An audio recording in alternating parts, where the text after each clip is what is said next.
O que é buscar? Parece-me de certa importância descobrir cada um por si o que está buscando. A palavra buscar tem extraordinária significação, não achais? Independente do significado lexiográfico, o ato de buscar implica que a pessoa se está movendo da periferia para o centro. E esse buscar, esse pesquisar, depende do temperamento de cada um, das pressões e tensões ambientais, das calamidades e angústias da vida, das numerosas tribulações de nossa existência. Todos esses fatores nos forçam a buscar. Se não houvesse pressão, desafio, calamidade, aflição, quantos dentre nós estariam buscando alguma coisa? A palavra buscar subentende andar em volta à procura na esperança de achar algo, não é? Esta manhã procurei no dicionário a palavra searching, buscar. Deriva de uma palavra latina cujo sentido é procurar, indagar, perguntar, inquirir, sondar. E que buscamos nós? Poderemos sabê-lo? Ou trata-se de algo vago, fugidio, constantemente variável conforme as circunstâncias, o temperamento, as idiosincrasias de cada um? Falamos frequentemente de buscar, procurar, que implicam estes termos. Implicam que uma pessoa se move gradualmente de fora para o centro, conforme suas próprias idiosincrasias, gostos e conforme as pressões do ambiente.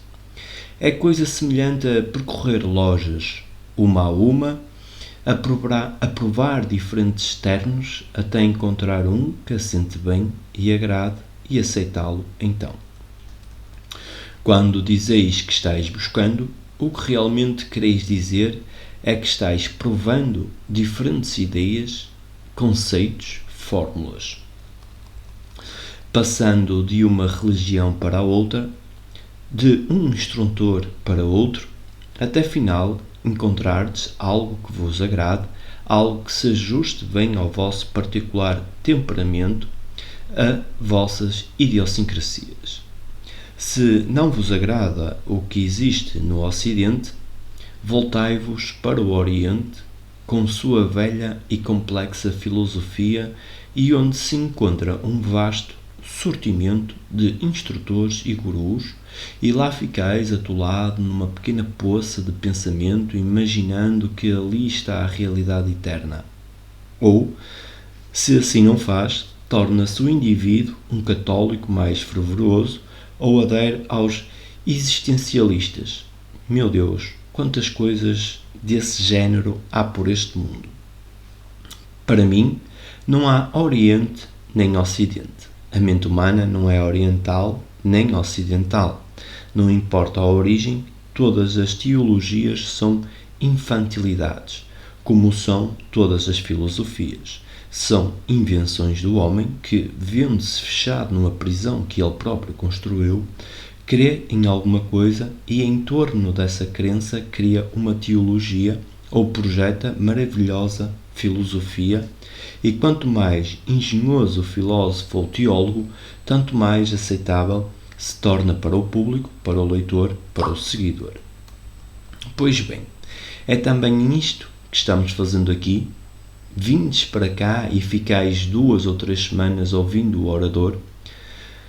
Se não vos satisfaz o que ele diz, nem corresponde ao vosso desejo, recorreis a outro instrutor ou adotais outra filosofia, da qual extraís mais satisfação. Assim, salvo se permaneceis confinado num pequeno remanso de pensamento, continuais em movimento até um outro ano em que, talvez, voltais aqui e então recomeçais tudo de novo. Penso, pois, que é preciso compreender esse extraordinário fenómeno.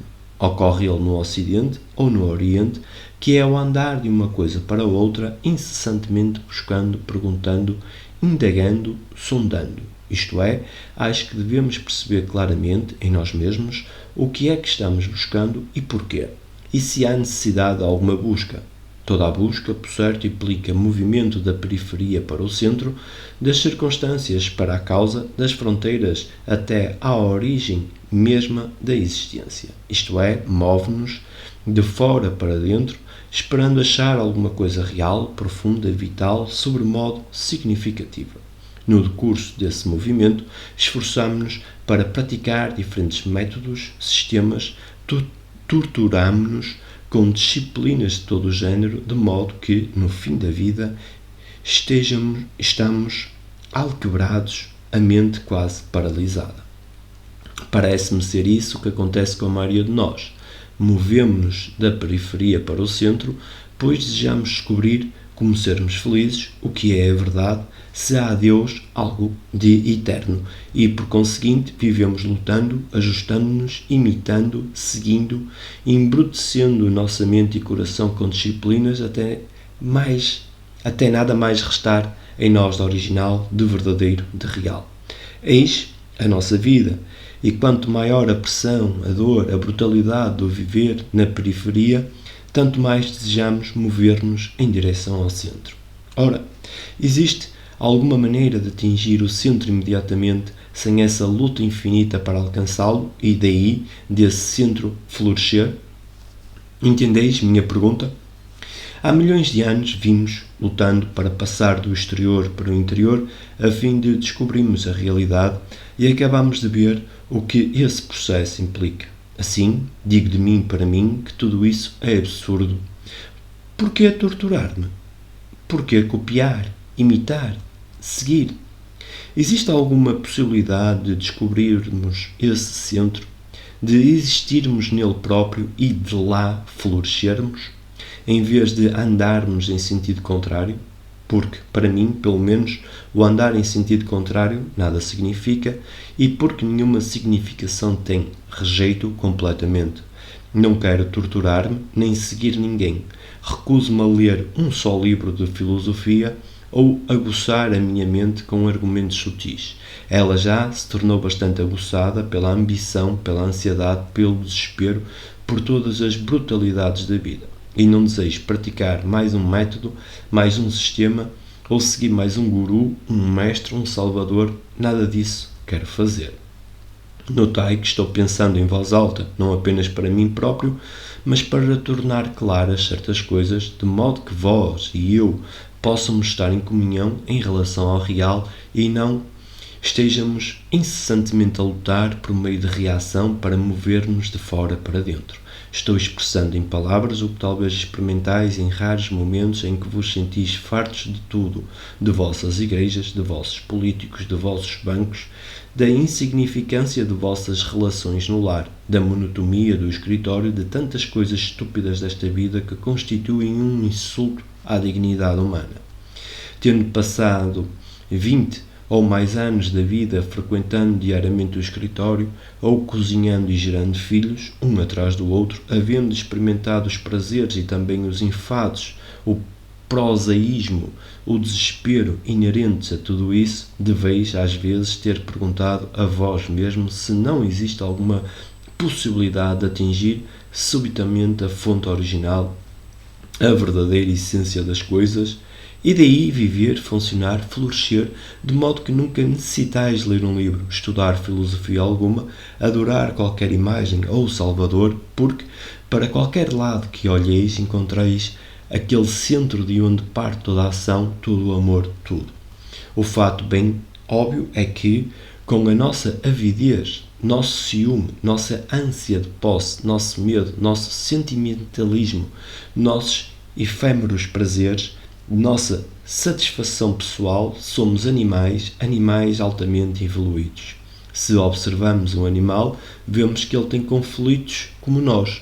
Os macacos antropóides são ciumentos e têm seus desentendimentos conjugais. Como nós, eles se juntam em grupos, primeiro a família, depois a tribo, etc. E há E há pouco, alguém disse que esses macacos fariam tão boa figura na Assembleia das Nações Unidas como qualquer ente humano. É evidente que nosso caráter, nossa devoção, nossa coragem, nosso medo, nossas guerras, nossa pertença à paz, nossas lutas, tudo procede desse fundo animal. Não precisais discutir comigo a este respeito. Os biologistas, os antropólogos o dizem, se desejais autoridades. Ora, é possível um homem libertar-se deste fundo animal, não no fim, lenta e gradualmente, porém cortando de um só golpe, eliminando definitivamente, para que tenha então uma moral, uma ética, uma percepção da beleza totalmente distinta, separada do fundo animal?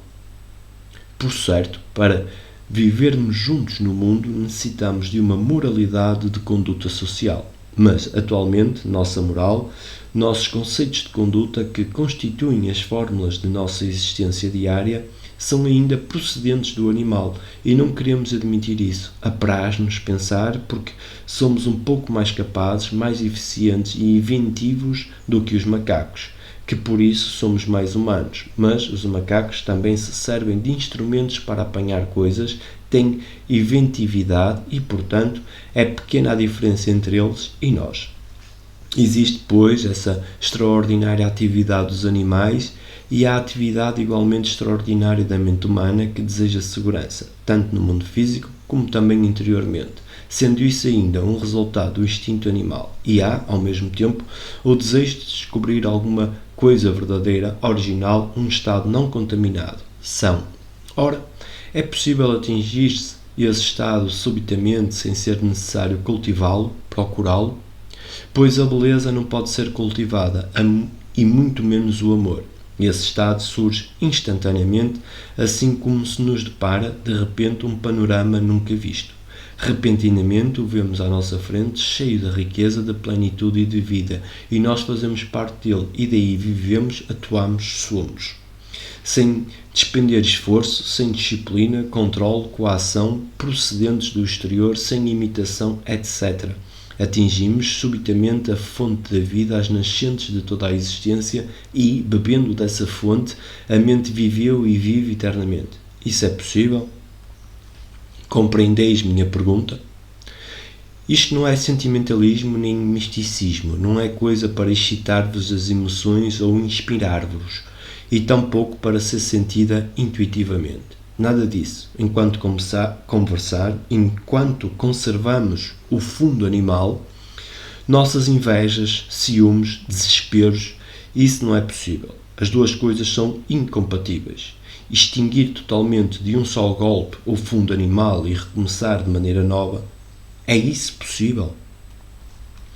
Vou mostrar-vos quanto é importante e necessário tornarmos isso possível. Se admitis o tempo, ontem, hoje e amanhã, estais então inevitavelmente aprisionado no processo degenerativo, porque estareis sempre contando com o amanhã e haverá sempre um ontem a condicionar-vos o presente. Portanto, a mente resulta de uma existência milenar, deve esquecer o tempo.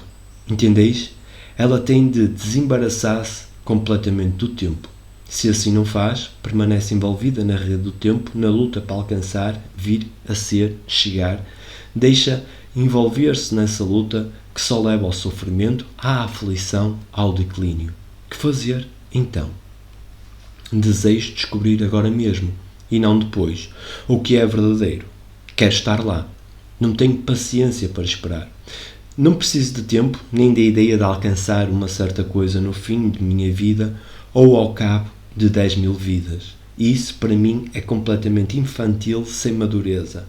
É pura invenção de minha mente em sua indolência, confusão, desespero.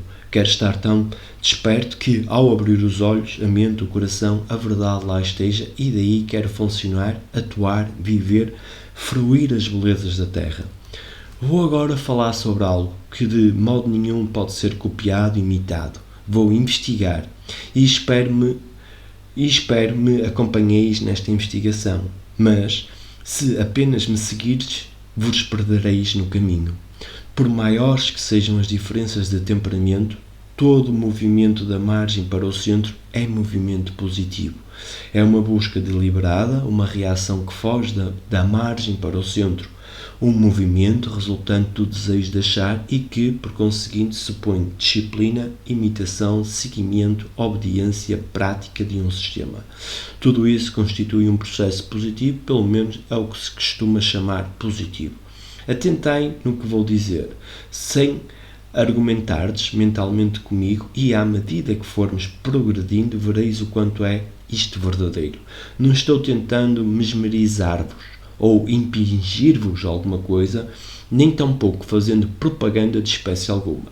Tudo isso é insensato. Estamos, pois, conscientes desse processo positivo e percebemos o seu inteiro significado. Vemo-lo imediatamente e não de maneira descuidada, desatenta com a ideia. Refletirei nisto amanhã. Não há pensamento relativo ao amanhã, não há ideia de tempo intermediário. Percebemos-lo prontamente e, portanto, cessa de todo o movimento positivo. Nada se fez, não houve nenhum ato de volição, nenhuma causa, nenhuma busca deliberada e chegada a um resultado. Compreendemos a infantilidade desse movimento positivo com seus sacerdotes. Sentimos sua total futilidade. Os sacerdotes, as igrejas, as teologias, tudo se desvanece, pois vemos que esse movimento positivo da periferia para o centro nunca alcançará o centro. É o movimento exterior a querer tornar-se interior e que, por conseguinte, permanecerá exterior. Percebemos este fato distintamente com extraordinária clareza e começamos, desse modo, a compreender a beleza do movimento negativo, o movimento mental negativo, que não é o oposto positivo, porém se torna exigente quando compreendemos o significado do movimento positivo.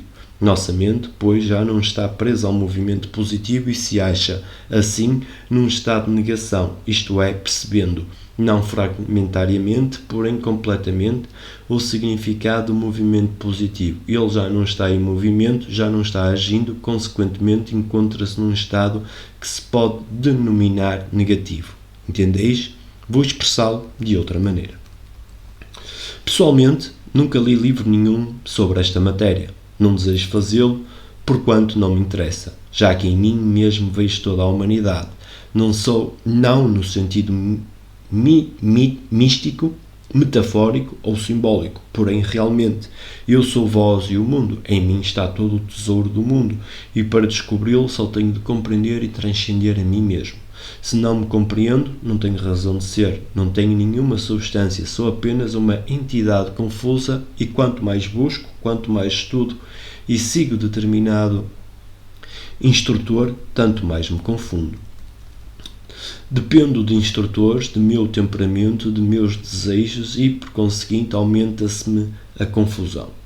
Vejo, pois, quanto é importante compreender a mim próprio totalmente sem esforço, isto é, sem fazer desta compreensão um problema. Para me compreender, minha mente não deve fazer nenhum movimento positivo para corrigir ou para não corrigir o que vê. Como já acentuei, tanto a mente consciente como a inconsciente são triviais e preciso compreender essa trivialidade. Preciso compreendê-la imediatamente, de modo que o inconsciente não se ponha a fazer manobras, a projetar visões, imagens, desejos secretos, quando não lhe estou prestando atenção, o que, por sua vez, se torna um problema. Está tudo claro? Vejo que, para compreender-me, necessito de uma mente livre de influência, de motivo, uma mente imóvel, com total ausência de ação positiva. E quando, com essa clareza mental, olho a mim mesmo, basta esse olhar para dissolver a trivialidade que sou eu. Não me estou inventando nenhuma filosofia e, pelo amor de Deus, não interpreteis isso como alguma extravagância oriental. Não se trata de nenhuma idiosincrasia deste orador que, por acaso, nasceu numa terra onde o sol é abrasador e torna a pele morena. Por causa desse calor e da indolência que ocasiona dada à geral pobreza, lá existem homens que se voltam para dentro e, como resultado disso, escrevem filosofias, inventam religiões, deuses, etc. Deixemo-los com suas coisas. Não é disso que estou falando. Falo de uma coisa que não é oriental nem ocidental, pessoal nem impessoal, mas que é verdadeira. Um estado em que nos vemos repetidamente no qual já não somos impelidos pelo desejo de satisfação, já não necessitamos de experiências nem as buscamos. A esse estado ninguém pode conduzir-nos, nós é que temos de alcançá-lo e para tanto requer-se energia. Por energia entendo a aplicação de toda a nossa atenção sem intervir qualquer distração. Na realidade, a distração não existe. O que chamamos de distração nada mais é que falta de atenção. Não folgo de ver alguém em desacordo. Existe mesmo tal coisa? Distração? Quando estou passeando tranquilamente, eu olho as coisas que me cercam e nada do que observo é distração. Só há distração quando quero focalizar a atenção num só pensamento, com exclusão de tudo mais. Então, minha mente vagueia para um lado e para o outro, para diferentes tópicos. E se quaisquer desses tópicos me interessam e desviam do caminho que estou seguindo, se me afastam do centro, que é o meu eu, chamo-os distrações. Mas se não existe esse centro, esse eu, se não estou percorrendo um caminho determinado, não há distração.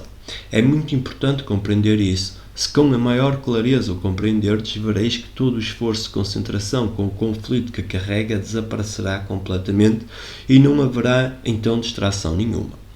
No olhar o céu, no ver um lindo rosto de criança, no ouvir o ímpeto da corrente e o estridor de um avião, no observar as pessoas, os políticos, os sacerdotes, no auscultar a própria mente e coração, no estar consciente de vossas exigências e desesperos, em nada disso, do olhardes o céu ou olhardes a vós mesmo, há distração, porque cada um desses elementos faz parte de um todo. Esse todo só pode ser percebido quando há atenção completa e nega-se à atenção total do admitir-se a noção de distração. Vede isso, por favor. Havendo plena atenção, não considerais coisa alguma como distração. Vosso sexo, vosso ciúme, vossa ansiedade, vosso medo, vosso amor, vossa paixão, nada que olhais é distração. Tudo está na chama da atenção e, por conseguinte, nada é fragmentário. O político, o sacerdote, o ritual, tudo faz parte do todo. É no movimento positivo da mente que existe a distração, a fragmentação. Mas, quando a mente nenhum movimento tem e, por conseguinte, é negativa, se posso usar esta palavra, a vida não se fragmenta. Então a nuvem no céu, a poeira da estrada, a flor à beira do caminho e os sussurros de vossos pensamentos, tudo faz parte do todo. Mas só se pode compreender essa totalidade quando cessa o movimento positivo da mente. Assim, pode uma pessoa ver por si própria que para alcançar esse centro, essa fonte de todas as coisas, que é o Supremo, o movimento mental deve cessar, mas não torturando a mente com disciplinas ou fazendo uma pergunta tão difícil ou fantástica à maneira de certas seitas, que a mente imudeça com um choque. Isso é inteiramente infantil. De começo, cumpre perceber a verdade relativa a cada movimento do pensamento e sentimento. Isso só é possível quando a mente é inteiramente negativa, toda em silêncio, que é tudo. Podemos fazê-lo imediatamente. É como sair de uma rota, a rota da ação positiva que o homem vem percorrendo habitualmente há milhares e milhares de anos. Podeis sair dessa rota nenhuma expectativa, sem nada exigir ou buscar. Mas isso só podeis fazer ao perceberdes em sua inteireza o movimento do homem, não apenas o movimento de um certo homem em particular, isto é, ao perceberdes em vós mesmo o movimento do todo. Ao verdes isso inteiramente e de relance, eis o que apenas tendes de fazer. Então já estáis caminhando em liberdade, e dessa liberdade vem uma ação que não paralisa a mente. Desejais fazer perguntas sobre o que estamos dizendo, ou não há nada que perguntar? Pergunta: que é maturidade? Krishnamurti. Estávamos falando sobre maturidade. Está bem, senhor. Que é maturidade? Tem ela alguma relação com a idade da pessoa?